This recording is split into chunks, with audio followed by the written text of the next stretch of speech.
Waverly Hills Sanatorium was built in 1910 for tuberculosis patients, but over the years, it became a place haunted by the screams of the dying, the cold silence of death. A group of ghost hunters arrived to investigate the terrifying past of the sanatorium. On their first night, they began to hear footsteps echoing through the building, accompanied by a constant, eerie whisper. The ground beneath their feet seemed to shift with every step, as if something monstrous was trying to drag them down. The air suddenly grew cold, as though an unseen presence was breathing down their necks. Then the murmur began.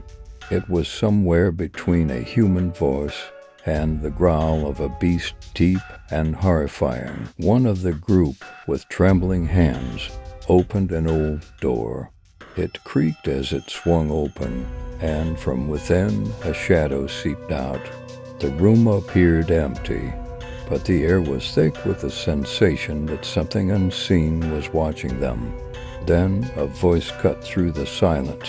"Let me go." It was so close and so cold, as if whispered directly into someone's ear.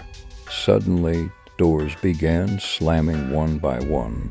They wanted to run, but it was as if the building wouldn't let them leave. Jenna, the paranormal researcher, took a deep breath and spoke into the cold, oppressive air.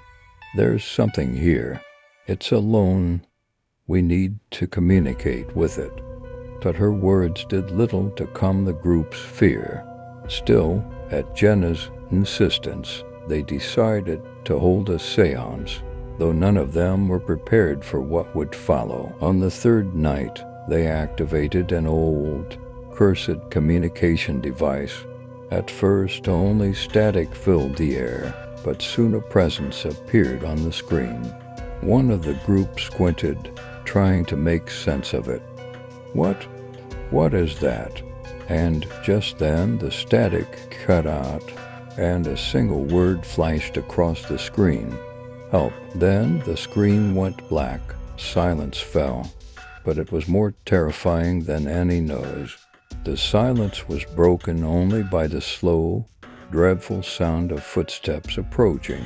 No one dared move. Jenna, gathering her courage, whispered, "We need to hear its pain." A few brave souls turned back, speaking to the darkness. They told it their names, why they had come, but every word they spoke only seemed to invite the terror further in. The walls of the building echoed with a voice telling of the unspeakable torment the spirit had endured in life.